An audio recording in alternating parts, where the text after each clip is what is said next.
Ljubezen. Mnogi so v življenju živeli toliko ranitev, zavrženosti, nesprejetosti, da so skoraj popolnoma imuni na ljubezen.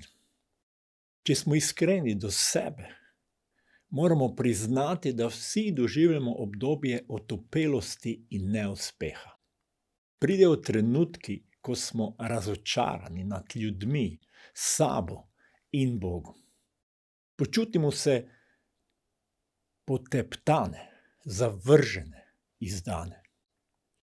Začnemo čutiti celo jezo do ljudi, ki smo jih ljubili. Na stotine ljudi je danes v tem svetu osamljenih in potrtih. Tudi cerkev je polna duhovnih sirot. Kristjani imamo Boga Kristusa velikokrat samo za nujno tableto v težavah. Mi vsi pa potrebujemo nekaj mnogo več, resnično iskreno ljubezen, ki nas brezpogojno sprejema in ljubi.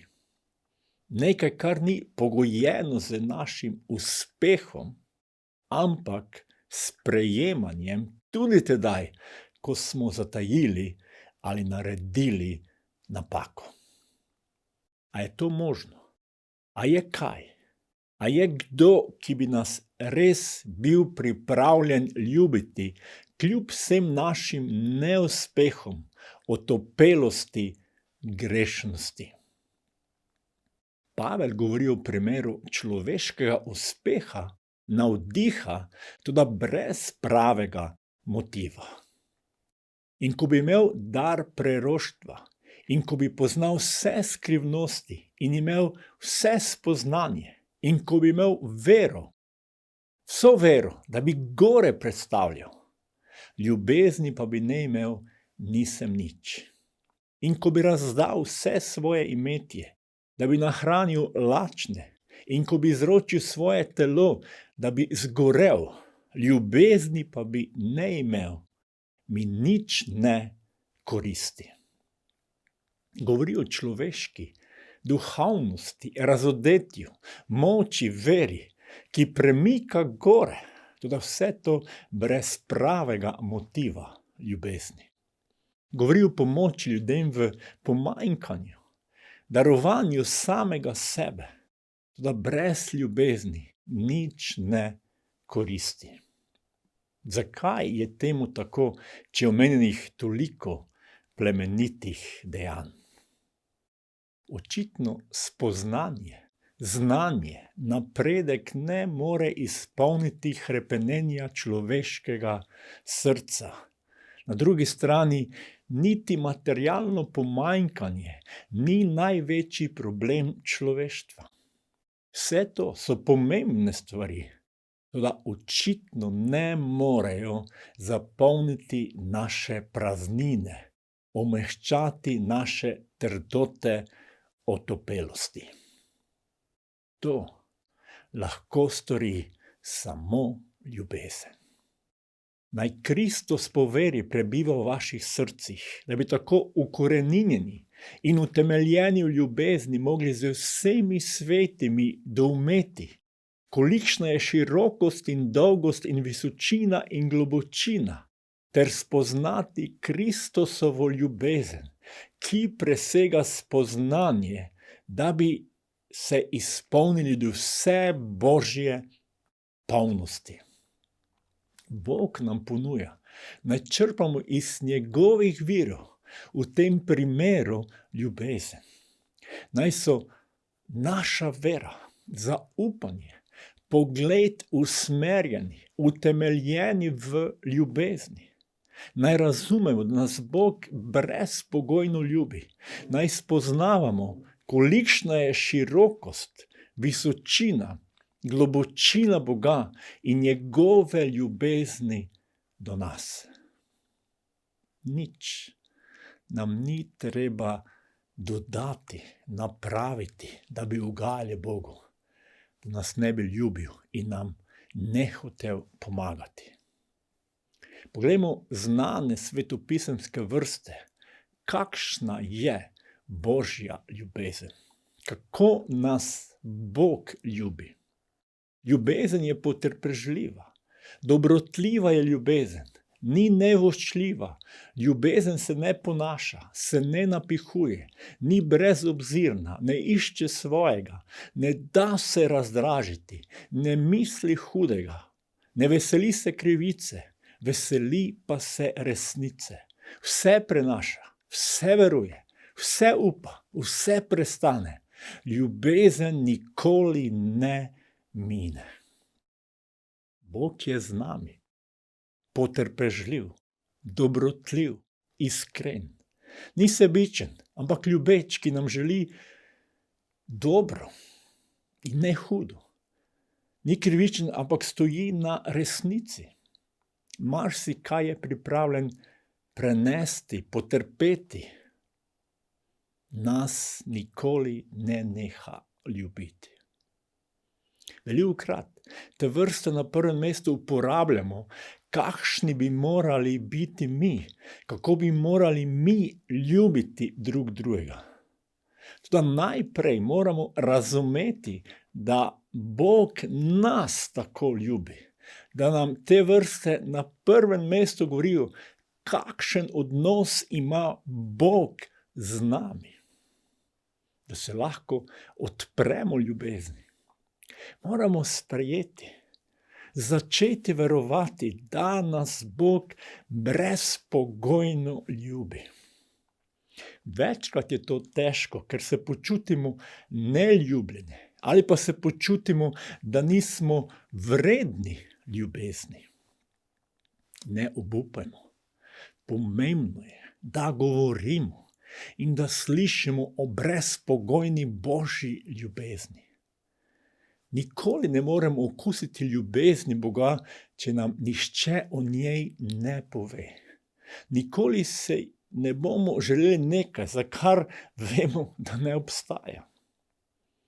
Svet ne rabi cerkve, ki je samo duhovna sirota, otopela in brez ljubezni. Tudi cerkveni ljudje moramo priznati, da rabimo več razodetja in doživetja Božje ljubezni. Kar je v našem srcu, to lahko damo naprej. Ljubezen bližnjemu ne prizadeva hudega. Ljubezen je torej izpolnitev postave.